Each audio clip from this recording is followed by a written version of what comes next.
출애굽기 22장 16절부터 31절입니다. 오늘 본문의 배경이해입니다. 고대 이스라엘과 주변국들은 각자 나름대로 사회적 약자에 대한 사회적 보호장치를 마련했습니다.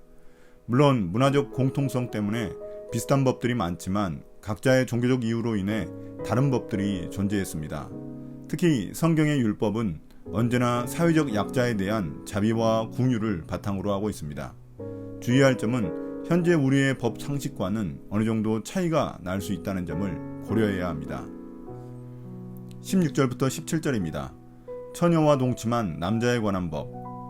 어떤 사람이 아직 약혼하지 않은 처녀를 꿰어서 건드리면 그는 반드시 신부의 몸값을 내고 그 여자를 아내로 맞아들여야 한다. 그 여자의 아버지가 자기 딸을 그에게 절대로 주지 않겠다고 하면 그는 처녀를 신부로 데려올 때 내는 값에 해당하는 금액을 치러야 한다. 당시 고대 이스라엘에서 아직 약혼하지 않은 여자를 유혹하여 관계를 갖게 되면 그는 신부의 몸값을 내고 그 여자를 책임져야만 합니다. 약혼하거나 결혼한 여자의 경우는 간음죄로 처벌하지만 약혼하지 않은 여자에 대한 성범죄는 달리 처벌됩니다. 그 사람은 여자의 아버지가 결혼을 허락하지 않을 경우라도 여자의 몸값을 지불해야만 합니다. 왜냐하면 능욕을 당한 여성은 더 이상 적법한 결혼을 할 수 없었기 때문에 그에 대한 대가를 지불해야만 했습니다. 이를 통해 하나님은 최대한 여성의 인격과 명예를 보호하고자 하는 것입니다. 18절부터 20절입니다. 이방 풍습에 관한 법.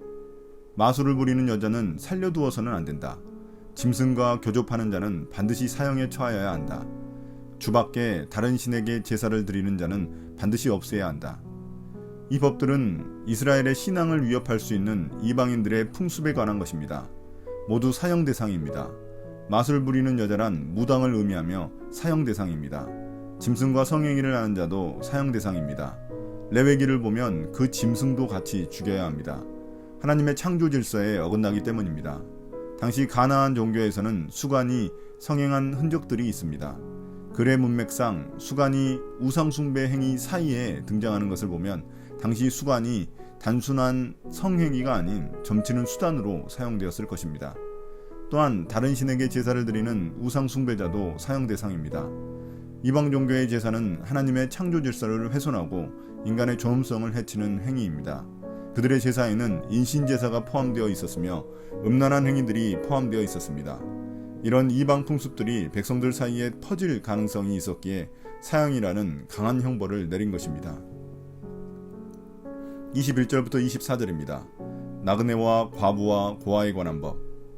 너희는 너희에게 몸붙여 사는 나그네를 학대하거나 억압해서는 안 된다. 너희도 이집트 땅에서 몸붙여 살던 나그네였다. 너희는 과부와 고아를 괴롭히면 안 된다. 너희가 그들을 괴롭혀서 그들이 나에게 부르짖으면 나는 반드시 그들의 부르짖음을 들어주겠다. 나는 분노를 터뜨려서 너희를 칼로 죽이겠다. 그렇게 되면 너희 아내는 과부가 될 것이며 너희 자식들은 고아가 될 것이다. 당시 사회적 약자들을 보호하는 법에 대한 것입니다. 하나님은 이스라엘 사회에 들어와 정착해 사는 나그네 이방인들을 학대하거나 억압하지 말라고 명령하십니다. 그 이유는 무엇보다도 이스라엘 사람들 역시 한때 이집트에서 나그네였기 때문입니다. 나그네의 서러움을 누구보다 잘 아는 이스라엘이 자신들과 함께 사는 궁핍한 나그네와 이방인들을 멸시해서는 안 되는 것입니다. 또한 사회적 약자들인 고아와 과부들을 괴롭혀서도 안 됩니다. 만일 그들을 괴롭히면 하나님의 심판을 받아 죽임을 당하게 됩니다. 그렇게 되면 그들의 아내는 과부가 되고 자녀들은 고아가 될 것입니다. 이렇게 하나님은 세상에서 가장 의지할 곳이 없는 사람들의 인권을 보장해 주십니다. 앞으로 이스라엘이 이런 사회적 약자들을 어떻게 대하는지가 나라의 영적 상태를 좌우하게 됩니다. 25절부터 27절입니다. 가난한 자에 관한 법. 너희가 너희 가운데서 가난하게 사는 나의 백성에게 돈을 꾸어 주었으면 너희는 그에게 빚쟁이처럼 재촉해서도 안 되고 이자를 받아도 안 된다. 너희가 정녕 너희 이웃에게서 겉옷을 담보로 잡거든 해가 지기 전에 그에게 돌려주어야 한다. 그가 덮을 것이라고는 오직 그것뿐이다. 몸을 가릴 것이라고는 그것밖에 없는데 그가 무엇을 덮고 자겠느냐. 그가 나에게 부르짖으면 자애로운 나는 들어주지 않을 수 없다. 가난한 자에게 돈을 꾸어주었을 경우에도 빚쟁이처럼 독촉하거나 이자를 받아서는 안 됩니다. 오히려 그에게 인자와 자비를 베풀어야 합니다. 26절처럼 이웃의 겉옷을 빚담보로 잡았을 때에도 해가 지기 전에는 그들에게 겉옷을 돌려줘야만 했습니다. 왜냐하면 가난한 자에게 겉옷은 생존의 마지막 수단이기 때문입니다. 이렇게 사회적 약자들은 저항할 힘이 없기 때문에 약자에 대한 폭력에 하나님이 직접 개입하시는 것입니다. 하나님은 인간의 재산권보다 생존권을 더 우선시하십니다. 하나님은 사회적 약자들의 보호자가 되어주십니다. 28절부터 31절입니다. 하나님에 관한 몇 가지 의무들. 너희는 하나님께 욕되는 말을 하거나 너희 백성의 지도자를 저주하지 못한다. 너희는 곡식을 거두거나 포도주를 빚거나 올리브 기름을 짠 다음에는 거기에서 얼마를 나에게 제물로 바쳐야 한다.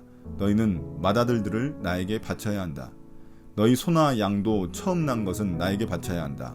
처음 난 것들은 이래 동안은 어미와 함께 있게 하고 여드렛 날에는 나에게 바쳐야 한다. 너희는 나를 섬기는 거룩한 백성이다. 그러므로 너희는 들에서 맹수에게 찢겨서 죽은 짐승의 고기를 먹어서는 안 된다. 그런 것은 개에게나 던져주어라. 여기서 하나님께 욕되는 말을 한다는 것은 글의 문맥상 헐벗고 굶주린 자들을 도와주지 않는 것을 말합니다. 그들을 도와주지 않을 경우 하나님이 모독을 당하는 것이 되기 때문입니다. 또한 백성의 지도자들도 저주해서는 안 됩니다. 그들은 하나님의 자비와 공평을 행하는 하나님의 대리자 역할을 하고 있기 때문입니다. 그들을 존중하는 것은 하나님의 권위를 존중하는 것과 같습니다. 또한 이스라엘은 자신들의 소득 중 일부를 하나님께 바쳐야 했습니다. 여기서 맏아들도 바치라고 요구하시는 것은 인신제사를 드리라는 말이 아니라 하나님께 맏아들을 헌신시키는 제사를 드리라는 말입니다. 소나 양도 첫 새끼를 바쳐야 하는데 일주일 동안은 어미와 함께 있게 해주고 그 후에 바쳐야 합니다. 이를 통해 하나님의 소유권을 인정해야 합니다. 마지막으로 들판에서 죽은 짐승은 정결한 짐승의 고기라도 먹어서는 안 됩니다. 그것은 피가 빠지지 않은 것이기 때문입니다. 하나님이 이런 몇 가지 요구들을 덧붙이신 이유는 하나님의 백성은 구별된 거룩한 백성이기 때문입니다. 삶의 모든 영역에서 구별된 삶을 살아야 합니다. 오늘의 묵상 포인트입니다. 첫 번째, 우리는 거룩한 하나님의 백성들입니다. 거룩은 자신을 성적으로, 윤리적으로, 종교적으로 정결하게 지키는 것입니다. 또한 거룩은 나그네를 환대하고 거와 과부를 학대하지 않고 가난한 사람의 곤궁한 처지를 이용하지 않는 것입니다. 지금 나의 몸과 마음이 거룩한지, 이웃을 위한 나의 행동이 거룩한지 살펴봅시다. 두 번째, 하나님은 여성과 나그네, 이방인, 가난한 자와 같은 사회적 약자들의 보호자가 되어주십니다. 우리 주변에도 이런 사회적 약자들이 여전히 많이 있습니다. 최근에는 전쟁과 종교적 탄압 때문에 우리를 찾아온 이민자들이 있습니다. 우리는 이러한 난민들을 어떻게 대해야 할까요? 오늘의 기도입니다. 주님, 제 삶의 거룩이 단지 종교적 거룩이 아니라는 사실을 깨닫게 됩니다. 내 삶의 사회적 약자들에게 관심을 갖는 것도 거룩을 실천하는 길임을 깨달았습니다. 하나님의 백성답게 삶의 전 영역이 거룩한 삶이 되게 해주세요. 예수님 이름으로 기도드립니다. 아멘.